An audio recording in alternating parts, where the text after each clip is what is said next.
Oh, I'm on here early.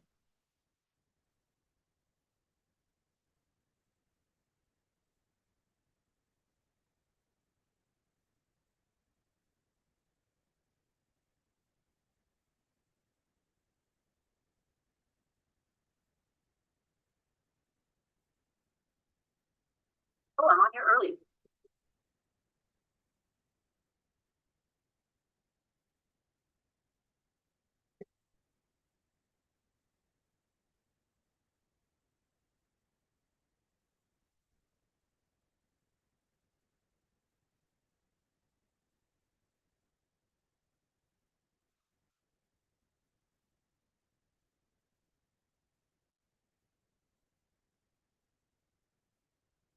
Okay, getting rid of this thing.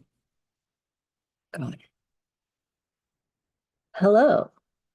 It's not quite 3. Ring the little bell at 3. My door opens at 3.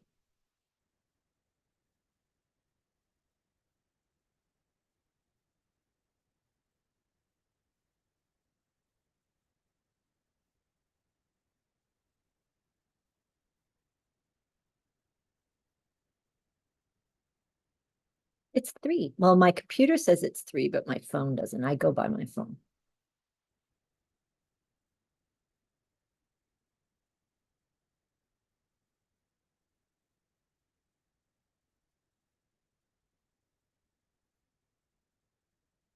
I wonder how it makes some people nervous.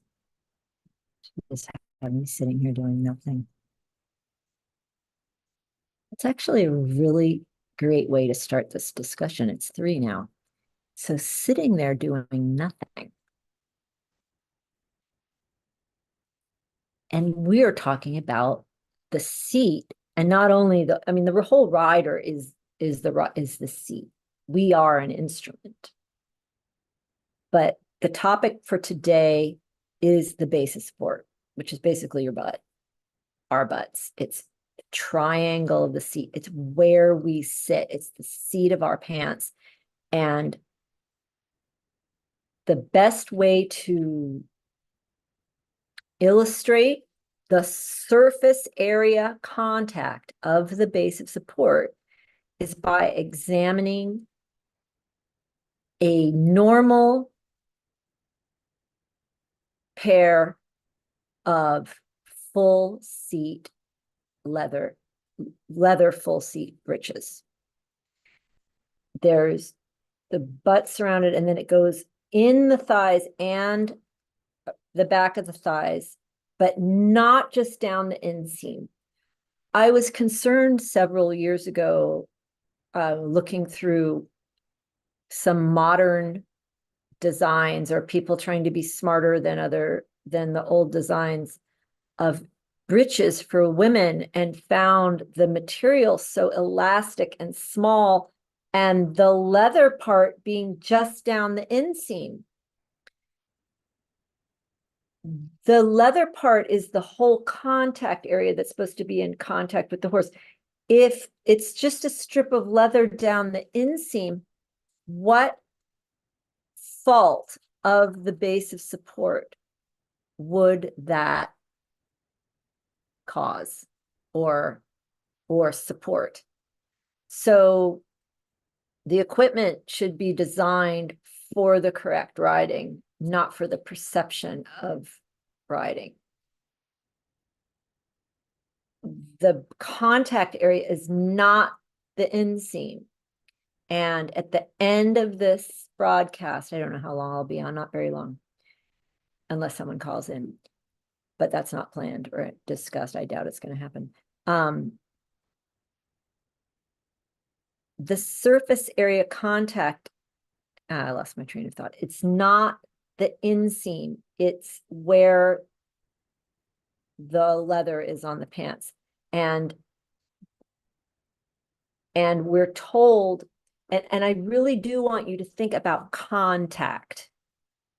The parts of the rider that are the body parts of the rider that are touching the saddle or the horse. touching the saddle or the horse. Those are that is the area that we're discussing.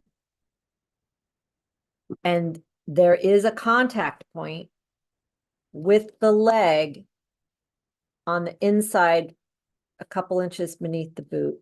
That is in contact with the tack. We can include the girth with the saddle. Okay. And leg is at the girth.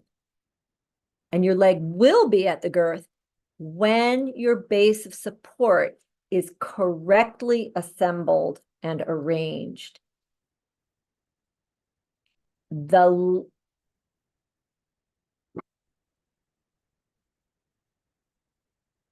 base of support, if that sounds important, it is because it is. It is where, that is where riding is. That is where the communication and the most influential aids occur. The most significant, influential, and important aids, because these are really managing the engine. And the contact of the base of support is very important.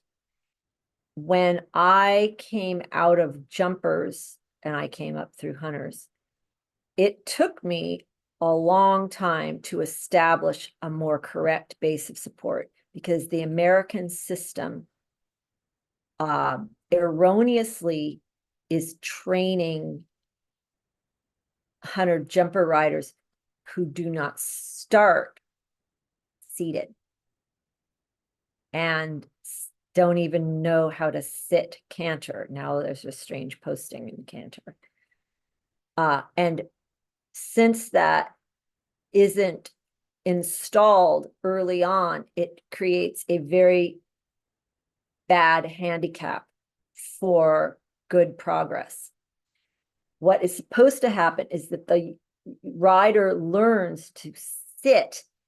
That's really the very first early lessons. Those are the lessons on the lunge, that this base of support, just like a young horse is taught to be comfortable and easy in his body, that a new rider's seat, base of support, triangle of the seat, all the way down the back of the thigh, including the knee. The knee is included in the seat, in the base of support. It's included in the seat. It's included in the contact area. That, when that is the natural default position, then all of the other positions are intuitive and easy. The half seat, the galloping position, jumping position, light seat. But there is a very wrong thing to do if the half seat or jumping position is taught without first installing this basic basis seat. And I'm reluctant to call it the dressage seat. That is what it used to always be called, is the dressage seat. But don't think of the dressage, most of the dressage sitting you see today. Just think of what I'm going to describe. Well, read what the masters say about what the seat's supposed to be. But anyway, this base of support. So this contact area, contact. Why does contact matter? We hear people talking about rein contact, but that's actually the final contact after the system of the horse and rider is going forward. Then we can perfect the rein contact. But the primary first contact and the most influential contact is by the base of support. The weight of the rider dropping through this soft, properly arranged base of support that is broad, that we want to have as much surface area covering the horse as we can. As the major said, "My dear, you must sit more like a frog." And I found a post that I wrote in 2019 this morning when I was on Facebook, and it's apropos. I'm going to weave it in here in just a moment. So the base of support, also known as the triangle of the seat, the two seat bones, including the crotch, but we are also including in this idea all of the parts of the rider that are touching the saddle or the horse. So this is a nice, broad base of support, and it can drop and adjust, and the knee is a super hinge, so, and the hips can go, so it can remain connected in contact during motion and momentum.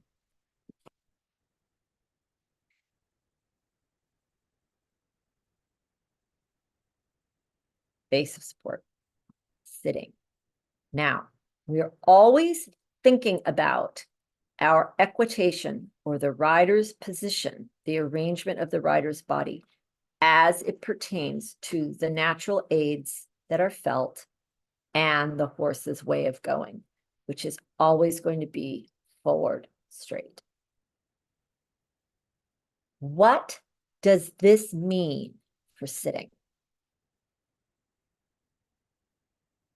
How, and if we consider our sitting in terms of the aim and the straightforward golden rules, this can inform us about how the seat needs to be and develop. And when I started here and I said I'm just sitting there, that is really like that's really important, to learn to just sit there and not have your thigh muscles grab or your butt twitch, or it's mostly thigh muscles grabbing that are the problem. And they will tend to grab when the rider's on the inseam instead of on the base of support, on the leather. You know, where is the leather on your pants? Where is the seat of your pants? The seat, the function of the seat. What does this mean for the sitting? How is the sitting going to allow the horse to govern his own momentum by mastering his own ability to carry the load and advance it forward? How is the seat going to allow this, nurture it, and influence it? The answer is by having the most broad, steady, not unflinching base of support that we can have.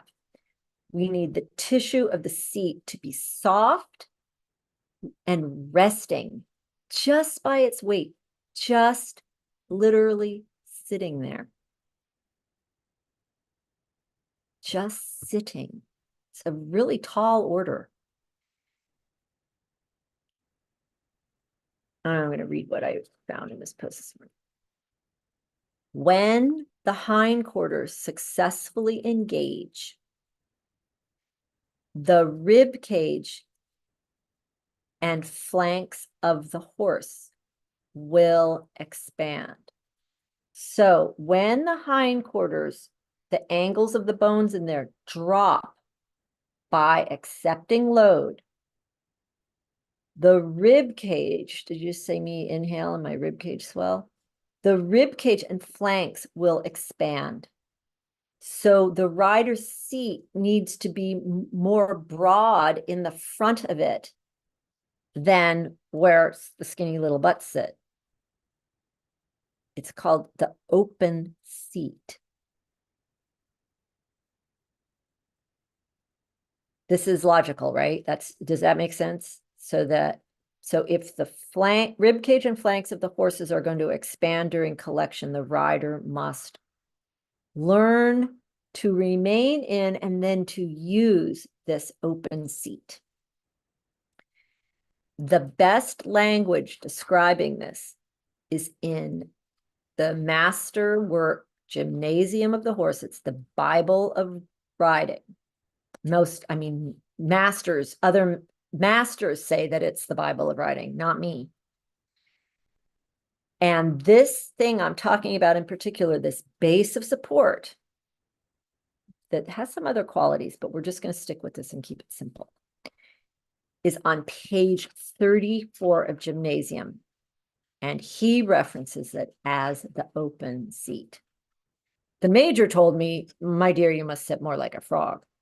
But the technical, and if you read another guy, like Podhajsky talks about the open seat, and it's probably in Somer too, but I haven't, like carefully read through just to find that. So the open seat and the properly resting, broadened, loose jointed, like if I wasn't sitting up, I would be like a blob. That seat allows a horse, and it also causes the horse to feel the sensation of weight and zero inhibition or resistance or pressure or us cramping his flanks and rib cage. Also leaves the whole spine pretty at liberty. And from that, we can start to, that seat is not interfering with that correct way of going. And after it's not interfering, then we can start to influence with it according to the aim and the 2 golden rules. If you don't know what the aim and the 2 golden rules are, you may email me. If you're not in this program, everyone who's in this program already knows what those are. I didn't make them up. They're every legitimate horseman on the planet will understand. They don't know the aim if they can't recite it verbatim. They will still understand it if you tell them what it is. They'll go, oh, of course. If you get a blank stare or any resistance, they're bogus.